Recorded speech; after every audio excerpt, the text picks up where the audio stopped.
제 나이 11살에 부모님께서 교통사고로 두 분이 함께 돌아가셨습니다. 뭔가 슬퍼할 겨를도 없이 장례를 치르고 형제도 없는 탓에 결혼도 하지 않은 삼촌이 저를 걷어서 키워주셨어요. 중학교 1학년 때 삼촌이 장가를 가면서 제 거처가 문제가 되었죠. 숙모는 정말 천사 같으신 분이라 여태 저를 딸처럼 키워주셨습니다. 저와 숙모는 죽이 잘 맞아요. 제가 중2 때 임신을 하셔서 고등학교 시절엔 동생이 생긴 것만도 너무 좋았죠. 숙모와 삼촌과 동생과 보내는 시간이 정말 행복했습니다. 그때는 고맙기만 했는데 커서 세상에 나와보니 숙모와 삼촌이 얼마나 대단한 사람들인지 두 분이 존경스러웠어요. 제가 저에게 들어간 저의 양육비라던가 대학 자금 등등을 걱정할 때 삼촌과 숙모는 저희 부모님께서 물려주신 돈으로 충분하다고 그런 걱정은 하지 말라고 오히려 저를 다독이셨죠. 대학 다닐 때도 삼촌과 숙모께 고마운 마음에 장학금 받으려고 더 열심히 공부했어요. 그렇게 지내다 제가 결혼을 한다고 나섰던 작년 5월, 제게 결혼 준비하기에 모자랄지도 모르지만 너희 부모님이 물려주신 돈이라며 제게 통장 하나를 주셨어요. 그 통장이 1억이 있었습니다. 부모님 보험금이었어요. 그걸 보고 얼마나 울었는지 모릅니다. 엄마 아빠 생각이 나서가 아니라 삼촌과 숙모께 너무 감사해서요. 그간 저희 부모님께서 물려주신 돈은 손도 대지 않으셨던 거죠. 오로지 두 분이서 저를 거두셨습니다. 큼직큼직한 돈은 할머니 할아버지께서 도와주셨고 외가에서 도와주셨다고 삼촌께서 말씀해 주더라고요. 제가 바보도 아니고 그 돈을 다 가져오나요? 제가 그동안 모아둔 돈만으로도 결혼 자금은 충분하니 이 돈은 삼촌께서 지니고 계셨다가 나중에 정말 저에게 큰일이 생기면 정말 자식이다 생각하고 저를 위해 써달라고 맡겨놓기로 했습니다. 저는 올해 30살에 그 사람과 결혼했어요. 연차는 같아도 저는 경력직이고 신랑은 신입이라 제가 선임이나 마찬가지였어요. 물론 연봉도 20% 정도 차이가 나요. 저는 꾸준히 10%씩 연봉 인상을 해왔고 신랑은 2번이나 C등급을 받아서 4% 정도밖에 인상을 못한 적이 있어요. 그래서 연봉 차이가 꽤 납니다.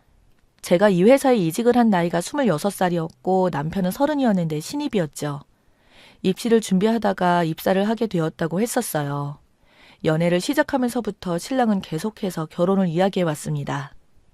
저도 이제 삼촌에게 짐을 덜어드리고 결혼을 해서 내 가정을 꾸리고 싶다는 생각이 들 때 서로의 재정 상태를 오픈했는데 저는 당시 모아둔 돈이 몇천만 원이었던 반면에 신랑은 1,500만 원이었어요.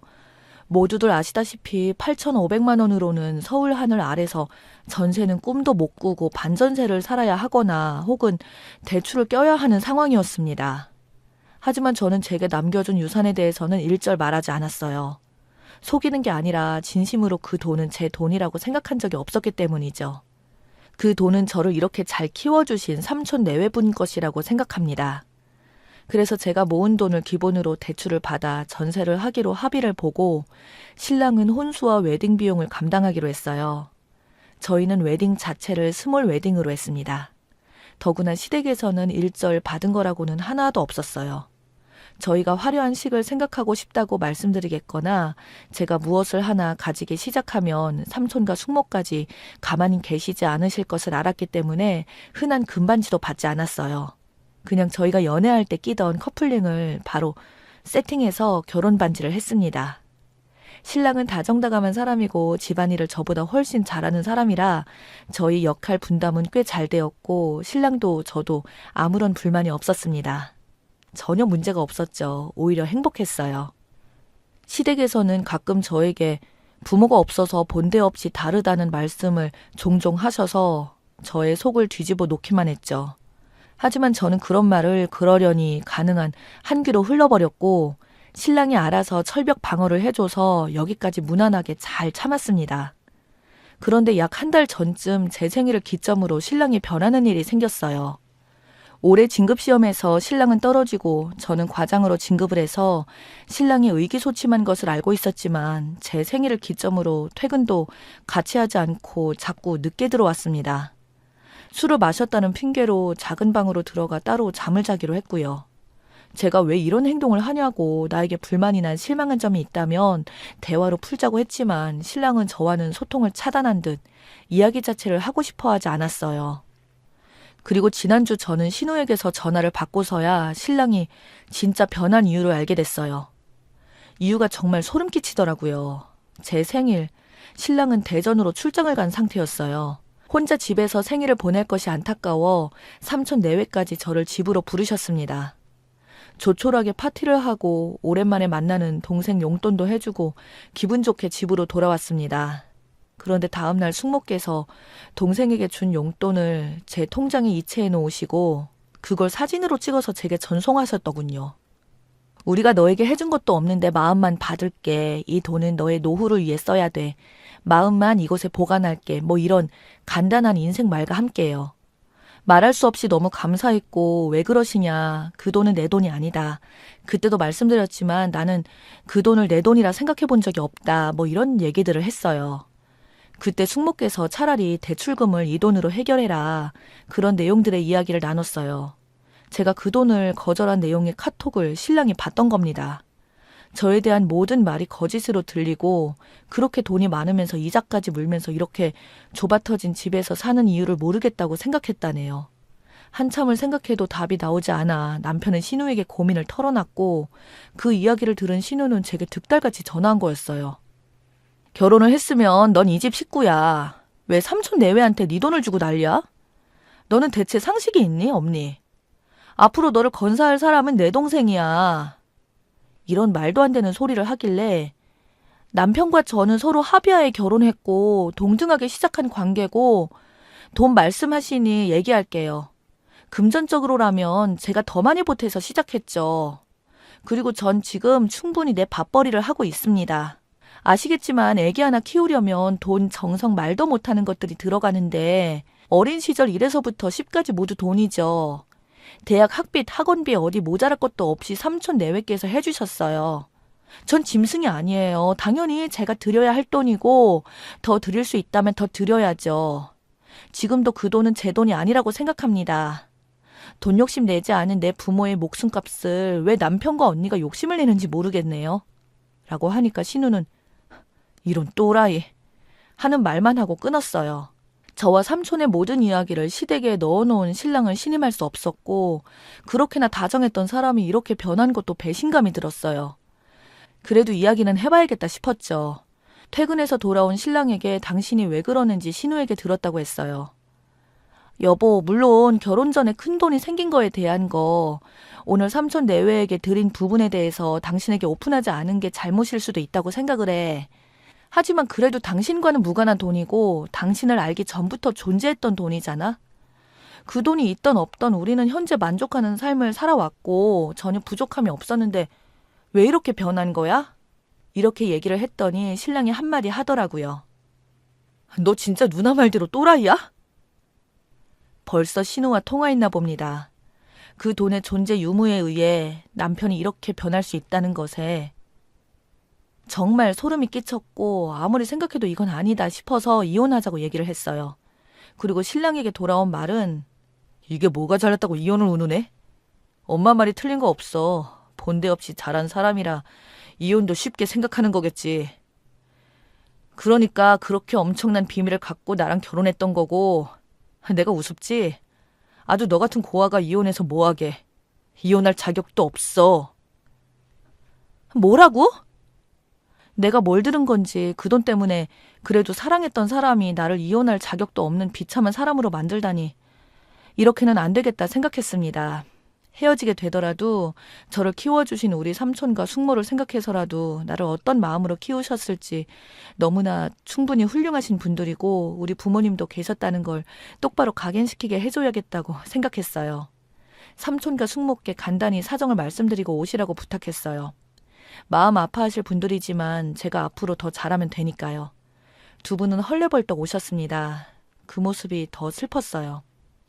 식탁에 네 사람이 앉았어요. 자기도 양심이 있었는지 삼촌을 보더니 가만히 있더라고요. 당연히 정적이 흘렀지만 아무 말 없는 와중에 숙모가 통장을 2개 내밀었습니다. 저도 놀라서 이게 뭐예요? 제 마음 아시잖아요. 이러시면 안 돼요. 했더니 삼촌이 그러시더라고요. 예전에 너에게 줬던 통장은 두 분 목숨값이 맞아. 그리고 이 통장은 네 부모님 유산이야. 우리는 정말 내 새끼라고 생각하고 너를 키웠어. 부족했을지 모르겠지만 항상 사랑했고 지금도 그렇게 정말 큰 돈이라 이 돈이야말로 정말 필요하다는 생각이 들 때 주려고 했어. 지금이 그때인 것 같다. 우리는 네가 어떤 결정을 하던 존중할 거고 우리는 괜찮다는 것만 알아둬라. 라고 하시며 통장을 열어보니 12억이 있었습니다. 저는 아무 말도 할 수가 없었어요. 저를 키워주신 것만으로도 감사한데 어떻게 이런 생각을 하실 수 있는지, 저를 키워주신 분들이 이렇게 훌륭하신 분들인데 말이에요. 정말 제가 이렇게 있을 수는 없다는 생각에 확신이 들더군요. 게다가 저 돈이면 저를 키워주신 우리 삼촌 식구들 훨씬 더 여유롭게 사실 수 있잖아요. 물론 저도 그렇고요. 앉아있던 남편의 표정을 보셨어야 하는데 입이 떡 벌어져서 진짜 씁쓸하더라고요. 삼촌 네 분이 더 말씀 안 하시고 집으로 가셨어요. 삼촌이 가시자마자 남편이 저에게 갑자기 여보, 우리 맛있는 거 먹으러 가자. 간만에 맛있는 안주에 술 한잔 할까? 이러는 겁니다. 진짜 뭐 이런 인간이 있죠. 저는 아무 말 하지 않고 안방으로 들어가서 문을 잠가버렸어요. 그리고 다음날 일어나서 남편이 아침밥을 차리고 있더라고요. 저는 원래 아침을 먹지 않아요. 그냥 뒤도 안 보고 나오려고 했더니 미안하답니다. 자기가 너무 답답해서 실성을 했다며 그렇게 훌륭하신 삼촌 아래 자라서 제가 이렇게 잘 클 것 같다는 거예요. 전 그냥 출근했어요. 그런데 출근을 하고 일을 할 수 없을 정도로 시댁 식구들한테 전화가 오더라고요. 아예 핸드폰을 꺼버렸죠. 퇴근을 하고 집에 왔는데 문 앞에 왠지 느낌이 싸하더라고요. 역시나 시댁 식구들이 우르르 몰려와 있었어요. 시누이와 어머니가 저를 보고 달려 나오더니 어머, 왔어? 아, 왜 이렇게 늦었어? 얼른 들어와. 내 집이지 자기들 집이랍니까? 저보고 또라이라고 하던 그 신우는 어디 가고요. 신랑이란 사람 정말 참을 수 없을 가벼움을 가지고 있었어요. 언제 또 가서 얘기했나 봐요. 땡땡아, 얘기 다 들었어. 삼촌 네 분들 정말 좋은 분들이시라며. 아, 우리가 잘못 알았네. 미안해. 부모님께서 그렇게 큰 돈을 물려주시고 이제 정말 잘 살아보자. 내가 정말 진짜 미안해. 신우가 그렇게 말하던데 속이 시꺼멓게 해서 더 정이 떨어지는 거예요. 아니에요. 미안하실 것도 없고 잘못하신 것도 없어요. 남편이랑 통화 중에 가정교육 잘못 받아서 그런다고 하셨죠. 저랑 할 얘기가 남았을 텐데 왜 그쪽 것을 얘기하죠? 저한테 안 하던 얘기를 거기서 다 하나 봐요. 그래서 저도 이쪽에 말할게요. 저는 이혼할 거고 이 집도 빼서 나갈 거예요. 저같이 근본 없는 사람 집에 들여놓고 이제까지 얼마나 속상하셨어요. 생각이고 뭐고 할 것 없이 저는 이혼하겠습니다. 남편한테 좀 전해주세요. 그리고 집을 뛰쳐나왔습니다. 무언가 가슴에 막혔던 것이 뻥 뚫린 것 같았어요. 바로 외삼촌과 숙모님 댁으로 갔어요. 그리고 감사하다고 고맙다고 말씀드렸습니다. 어떻게 말로 표현을 다 할까요? 어려운 일이 있으니 숙모와 삼촌이 진짜 내 편이라는 걸 알게 됐어요.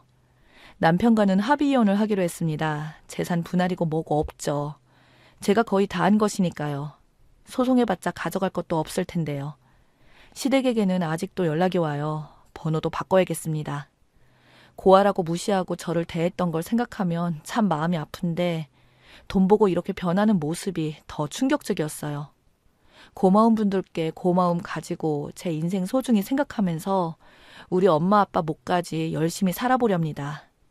글을 쓸 때는 그래도 이혼이라는 걸 앞두고 복잡한 마음으로 시작했는데 글을 다 쓰다 보니 제 마음까지 정리가 되네요.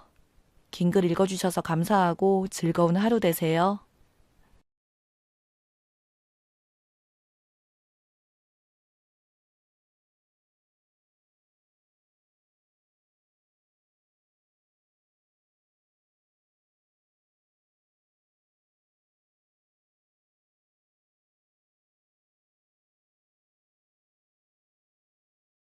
안녕하세요. 저는 30대 중반의 여성입니다. 남편은 저보다도 7살이 많은 인간입니다. 연애를 시작으로 결혼할 때만 해도 진짜 간이든 쓸개든 다 내줄 듯이 저만 쫓아다니던 인간이었죠.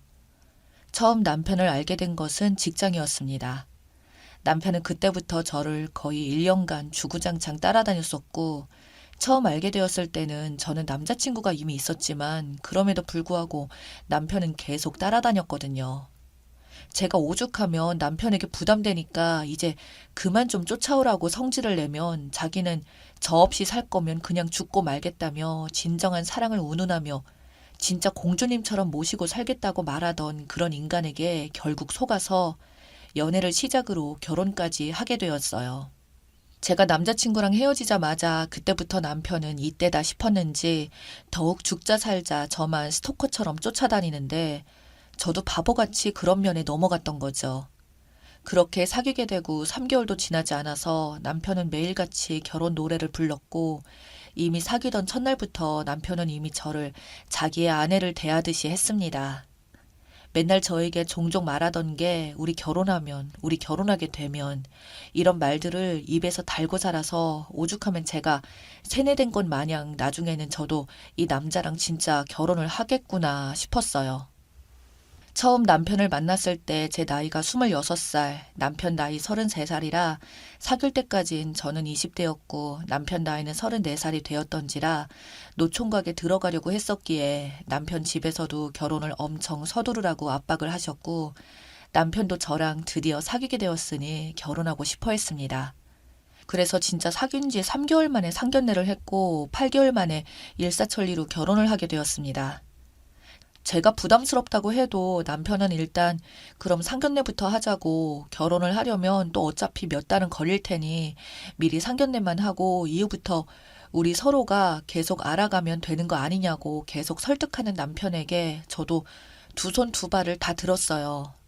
남편은 그동안 모아둔 돈도 있었고 남편 집안 자체도 돈이 없었던 집이 아니었던지라 남편이 한 번은 자기 집안에다가 부인이라고 말하는 저를 데려온다고 말하자 남편 집안 쪽에서는 데리고 오면 신혼집까지 지원해 줄 테니 며느리나 빨리 데리고 오기나 하라고 하셨답니다. 남편과 비교해서 저는 아직 사회초년생에 가까웠던지라 모아둔 돈도 얼마 없었고 저희 집에서 3천만 원을 지원해 주신 게 전부였었죠. 남편은 저에게 그건 당연한 거라며 사회초년생이 어디 돈이 있겠냐고 당신은 앞으로 돈 문제에 관련된 것은 자기한테만 믿고 맡기면 된다고 저를 그렇게 설득하던 놈이 글쎄 결혼을 반강제로 하다시피 하고 시간이 흘러 제가 임신을 하고 아이가 생기자 남편은 점점 변하기 시작했습니다. 처음에 임신할 때는 남편이 저에게 이제 회사 그냥 그만두고 육아에만 힘을 써줬으면 좋겠다고 자기는 둘째도 가지고 싶다고 하더군요. 그런데 제 월급으로는 사실상 회사를 다니는 것보다 육아하는 게 맞긴 맞습니다. 저까지 맞벌이로 일해봐야 제가 없을 때 도우미 아주머니 쓰고 나면 뼈 빠지게 일해봐야 남는 것도 없고 아줌마들이 저보다 저희 아이를 아껴준다는 보장도 없어서 그래서 남편 말대로 회사를 그만두고 아이를 돌보기 시작했는데 점차 남편이 변해가는 게 느껴지더군요. 그 전까지 직급은 달랐지만 저는 경리였고 남편은 과장이었던지라 그래도 오늘 회식이 언제고 뭐인지는 알 수가 있었는데 제가 회사를 그만두고 집에만 있자 남편은 회사를 핑계로 회식이니 뭐니 하면서 집에 점점 늦게 들어오기 시작했습니다. 그러다가 옛 동료를 통해서 회식이 없다는 걸 알고 제가 남편에게 뭐라 할 때면 남편은 말하기를 과장급 이상 회식이라며 말도 안 되는 핑계를 대고 육아에는 도움을 전혀 안 주려고 했고 이후에도 제가 둘째를 임신하게 되자 그때 잠시 저를 위하는 척 하더니 또 둘째를 낳고 나서부터는 어떻게든 그냥 도망 나가서 놀려고만 하더군요. 결국 끝내 참다 너무 화가 나서 남편에게 성질을 내면 남편은 당신이 집에 시집 오면서 들고 온 게 뭐 있냐며 겨우 3천만 원 들고 오지 않았냐며 그 돈으로 이런 집 살 수가 있냐며 큰소리치는데 그 인간 볼 때마다 저는 너무 화가 나서 친정에 가 있기도 했어요. 남편은 콧방귀를 치더군요. 한 번은 노래방에서 친구랑 술 먹고 여자를 불러서 논 것까지 걸렸고 그 문제로 이혼까지 한 해 만에 한 적도 있었지만 그런 걸로 남편에게 따지자 남편이 저에게 한 말은 솔직히 당신 나 없이 살 수나 있나 어디 한번 돈이 없어 봐야 정신 차린다는 말에 진짜 제 인생 자체가 모두 남편한테 빼앗긴 것처럼 느껴지더군요. 정말 진지하게 이혼할까 고민도 하고 상담도 받아보고 주변 사람들에게 하소연도 해봤지만 결국은 애들 둘을 어쩔 거냐는 말에 정말 현실의 벽에 부딪혀서 말이 안 떨어지더군요. 제 나이 이제 막 30살에 접어들었고 아이도 둘이나 있고 이혼해서 양육비 받은 걸로는 먹고 살기가 힘들 것 같고 시부모님도 남편을 타이르면서 저한테 잘하라는 말만 하더군요. 그래도 집에 있으면 긍정적으로 시부모님이 많이 지원도 해주시고 했던지라 제가 이혼하고 나가서 아이들을 제대로 키울 자신이 없었습니다. 그런 상황을 겪고 나자 남편은 막 나가기 시작하더군요. 회식하고 새벽에 들어오는 건 기본이었고 심지어 어떤 날은 차 안에서 잤다면서 새벽 내내 제가 남편이 올 때까지 잠도 못 자고 남편에게 수십 번, 수백 번 전화를 해서 겨우 남편이 깨어나 전화를 받고 집에 들어왔습니다. 정말 저는 이런 문제로 싸우면 남편은 적반하장스럽게 말하기를 나한테는 회식도 일이라며 얼마나 힘든 줄 아냐며 성질을 내는 일이 반복되었어요. 그러던 어느 날 그런 저희에게 집안이 아주 발칵 뒤집혀진 일이 생겼는데 바로 저희 친정엄마가 심장마비로 돌아가신 거였습니다. 남편은 엄마가 돌아가시기 2주 전부터 해외 출장에 잡혔다며 말을 했고 중요한 일이라서 꼭 봐야 된다 하면서 떠들었죠. 근데 남편이 해외 출장을 떠난 날 저희 엄마가 돌아가셨고 저는 남편에게 울먹이면서 전화를 해보았지만 남편은 받지도 않았고 문자로 연락을 해서 엄마가 돌아가셨다고 메시지는 남겨놨더니 남편이 한 말은 정말 제 평생 지워지지 않는 상처였습니다. 연락한 지 하루가 지나 밤늦게서야 남편에게 문자 답장이 하나 날라왔어요. 그래서 나보고 어쩌라고? 지금 해외인데 한국에 당장 들어오라고? 귀찮다는 말투로 짜증내는 답변이었습니다. 저는 정말 기가 차서 당신 무슨 말을 그렇게 하냐고 당신 엄마라도 그딴 식으로 대답했을 거냐고 하니까 남편이 저에게 말하기를 그럼 중요한 해외 출장 나와서 해외인데 나보고 지금 어쩌라는 거냐고 하더군요. 일단 장례식 잘 치르고 있으라고 자기 해외 출장 끝나는 대로 돌아갈 테니 꼭 이렇게 중요한 일 하는데 어차피 못 들어가는 거 이렇게 스트레스를 꼭 줘야겠냐며 저를 오히려 타박하는 남편을 보고 이 인간하고는 더는 못 살겠구나 생각을 했었습니다. 솔직히 저는 출장이고 뭐고 바로 그냥 비행기라도 구해서 당연히 돌아올 줄 알았어요. 그러나 더 충격적인 일은 그게 끝이 아니었습니다. 저희 엄마 장례식장에 찾아온 옛 동료가 하는 말이 제 정신을 혼미하게 만들어버렸습니다. 저보고 괜찮냐고 하더니 남편이 옆에 없는 걸 보고 저한테 다가와서 이런 말을 해야 될지 모르겠는데 도저히 이건 너무 심한 것 같아서 안 되겠다며 남편이 바람이 났다고 하더군요. 그게 무슨 소리냐고 하니까 회사 신입 여직원 건드려서 바람 난 거 다들 쉬쉬하지만 이미 눈치 빠른 사람들은 다들 알고 있다고 둘이서 데이트하는 것도 목격했다는 말도 있다고 근데 이번에 출장 가는데 그 여직원이 휴가 내고 안 나왔다고 아마 지금 둘이 같이 있을 거라고 하는데 순간 진짜 피가 거꾸로 솟더군요. 그렇게 시간이 흘러 한국에 돌아온 남편에게 저는 오자마자 뺨을 날렸어요. 맞은 남편이 당황하며 저를 밀쳤고 미친 거 아니냐며 도대체 왜 이러냐고 하기에 저는 남편에게 네가 정녕 사람 새끼냐고 했습니다. 내연녀랑 여행 떠나놓고선 뭐? 중요한 해외 출장? 일이 바빠서 그런다고? 야, 이 짐승 새끼야! 라고 하자 남편이 그걸 어떻게라고 말하면서 깜짝 놀라 말실수를 하더군요. 그 뒤로는 아니라고 출장이라고 꿋꿋이 우기다가 결국은 그래 이렇게 된 거 차라리 이혼하자고 하더군요. 그러면서 눈이 돌아갔다고 저 같은 여자랑 평생 사는 게 아니었는데 네 말대로 너무 일찍 결혼한 것 같다며 그 내연녀와 저를 비교하더니 남편이 자기 집에서 당장 나가라고 하는데 정말 어이가 없더군요. 그렇게 저희 이혼한다는 소식에 시부모님까지 놀라서 달려오더니 자초지종을 듣자마자 시아버지는 그 자리에서 남편 얼굴을 갈기면서 말하기를 이놈아! 너야말로 이 집에서 당장 나가! 라고 말하니 남편은 오히려 아버님께 소리를 지르며 여기 자기 집이라고 아빠가 준 거면 이제는 내 집 아니냐고 자기 명의라고 하면서 발악을 하더군요. 그러더니 분노를 조절 못하고 그 집을 뛰쳐나갔고 시아버지와 시어머니는 우리도 너무 당황스러워서 저에게 무슨 말을 어떻게 해야 될지 모르겠다며 사돈 어르신 그렇게 된 것도 마음이 힘들 텐데 왼수 같은 아들놈 때문에 며느리한테 너무 미안하다고 연신 사과를 하시며 만약 저놈이 돌아와서 이 집에서 나가라고 하면 자기들한테 바로 말하라고 하더군요. 그 뒤로 듣기로는 시부모님께서 남편에게 협박을 했다고 합니다. 내 놈 앞으로 돌아갈 재산 한 푼도 없다고. 만약 아내와 이혼할 거면 저 집은 온전히 며느리 줄 것이고 그 뒤에 네 놈 하는 짓에 따라 재산을 줄지 말지 며느리한테 전부 다 줄지 결정할 거라니까 남편은 자기 혼자서는 잘 먹고 잘 살 수 있다면서 큰 소리치고는 저한테 합의 이혼으로 집을 준다고 하고 찍으라고 하더군요. 시부모님들은 그냥 저 짐승 같은 아들놈이 하라는 대로 그냥 하라고 하셔서 그렇게 이혼을 했습니다. 그 뒤로 그 집에서 저랑 아이들이랑 살고요. 그렇게 한 2년쯤 되었을까요? 어느 날 집 앞에 아주 초라한 인간이 서 있더군요. 바로 남편이었습니다.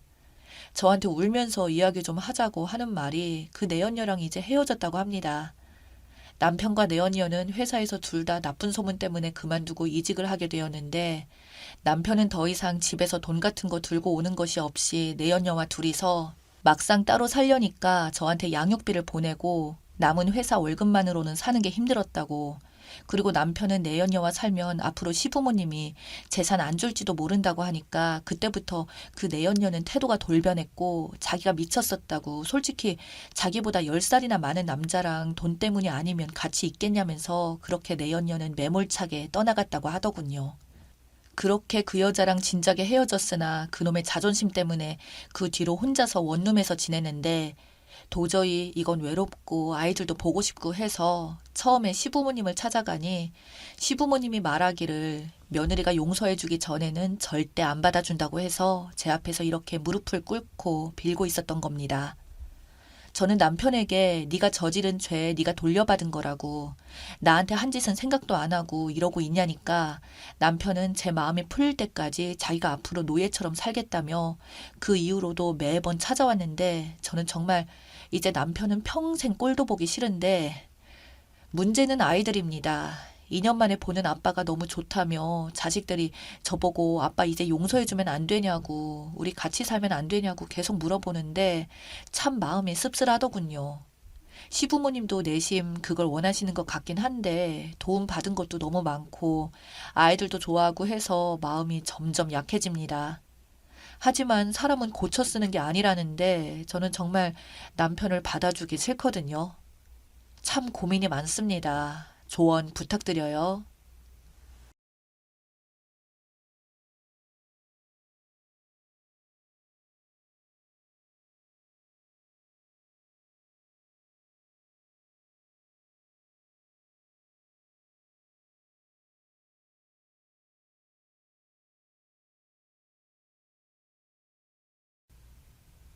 이혼한 지 2년째가 되었네요.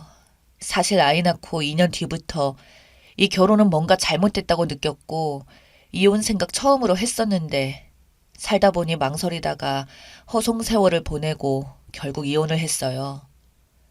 아이가 있으니 숙려 기간도 보내고 최종 판결물이 나왔어요. 그날 전 정말 행복해서 머리도 하고 화장도 하고 선글라스 끼고 무릎까지 오는 원피스를 입고 구청에 가서 신고를 했어요. 애 아빠는 몇 분 늦게 오더니 눈물을 찔끔 머금었고요. 전 남편은 신고하기 전에 계속 우울해하면서 적극적으로 변했다가 서류 완성되는 걸 보니 포기한 것 같았어요. 부부관계는 이혼 전부터 수년간 안 했었어요. 너무 당연하지만 이건 참 편하더군요. 이 인간의 요구를 들어주지 않아도 된다. 아무 부담이 없다는 생각을 했었으니까요. 그러게 시댁보다 내 편을 들어주지 그랬어.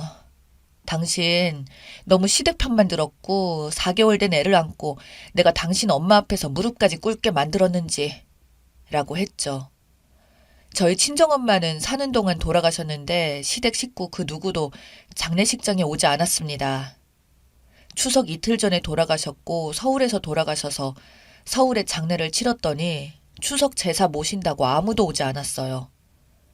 시댁의 시동생, 시아버지, 시어머니 전부 다 서울에서 장례를 치렀으니 아무도 안 왔어요.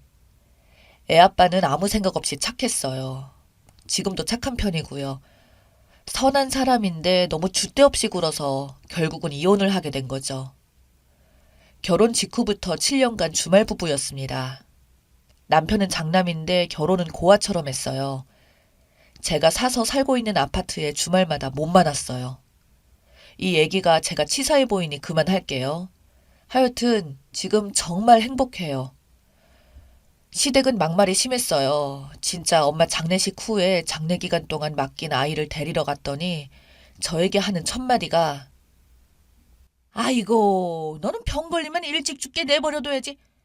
병원서 길게 있는 병 걸리지 마라. 누가 병수발 하겠니?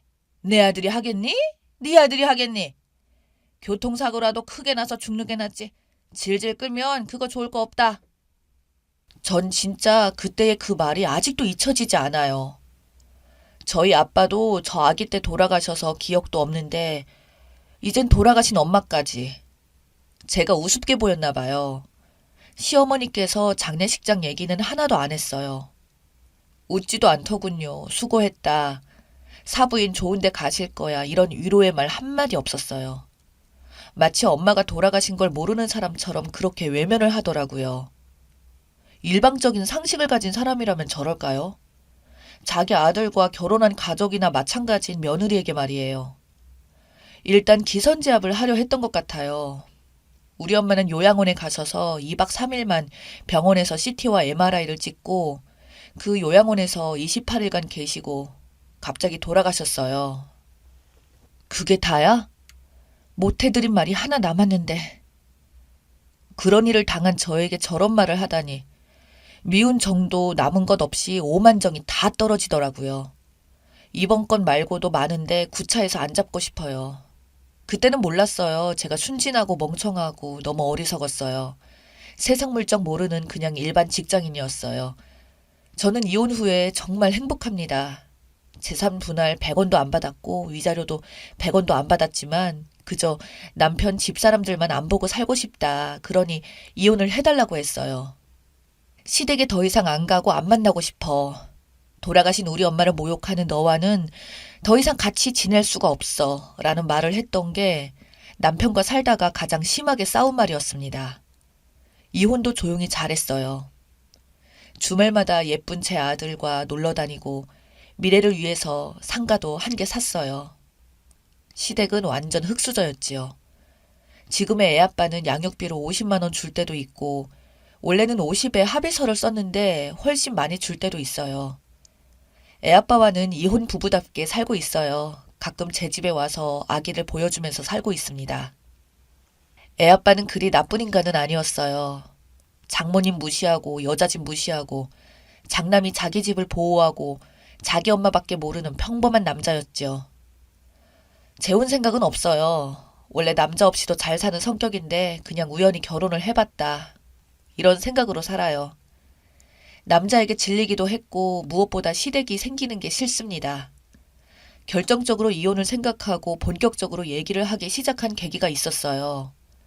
엄마가 돌아가신 후 2년 가까이 지낼 때까지 전 시댁과 별 문제 없이 지내고 있었어요. 얼굴 붉히는 일 없이 뭐 같은 시댁, 물론 아기 때문이었습니다. 그러다 술자리에서 작은 일로 어린 시누이가 저에게 술을 퍼부었고 제가 따졌어요. 그런데 조용히 관람하던 침묵하고 있던 남편이 갑자기 제게 조용히 하라고 소리를 질러서 일이 커졌네요. 술은 마신 게 아니었고 술자리를 좋아하는 시누이가 새벽에 우리 집에 들어온 거였어요.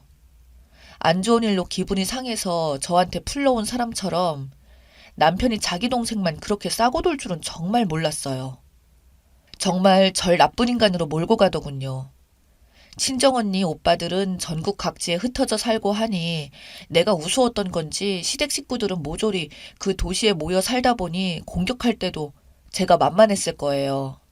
그러다 4개월이 흐르고 저는 몇 달이나 남은 추석 때 안 가겠다고 했죠. 엄마 제사 참석하러 친정오빠네 가고 싶었어요. 그 전에는 엄마 있을 때도 시댁 차례상 때문에 못 갔어요. 얼굴도 모르는 조상님 제사를 모시느라 나 낳고 홀로 키워준 엄마를 외면하는 게 진짜 답답했어요. 남편이 얼마나 잘났길래 내가 이 집에서 이러고 엄마 차례날 이렇게 남의 음식 만들며 좋은 척을 해야 하는지 제가 간다 안 간다 해도 다녀오라는 말 한마디 해야 하는 거 아닌가요? 그때는 내 맘 가는 대로 시댁에 그냥 안 가고 싶었어요. 아무도 사부인의 기일에 대해 말하지 않고 불편한 진실인데 외면하는 그 집구석에 배운 거 없는 그 양심 없는 사람들. 추석에 안 가겠다고 말을 했더니 발끈하면서 안 된다고 하네요. 그것도 애 아빠가요. 그러면서 제게 하는 말이 너는 우리 엄마한테 용돈도 안 보냈냐? 5년을 부부로 살면서 월급 한 번도 준 적도 없는데 제 통장으로 온 적도 없고 얼마를 받는지도 몰랐고요. 늘 80에서 140만 원 정도 줬으니 신랑에 대한 기여도도 낮아요. 자기도 알더라고요. 자기도 자기 집에 돈을 보내게 한 적이 없었어요. 보내려고 해도 펄쩍 뛰며 말렸던 사람인데 속마음을 알게 되니 좀 많이 놀랐어요. 웃기기도 했고요. 저는 화가 나서 삐졌습니다.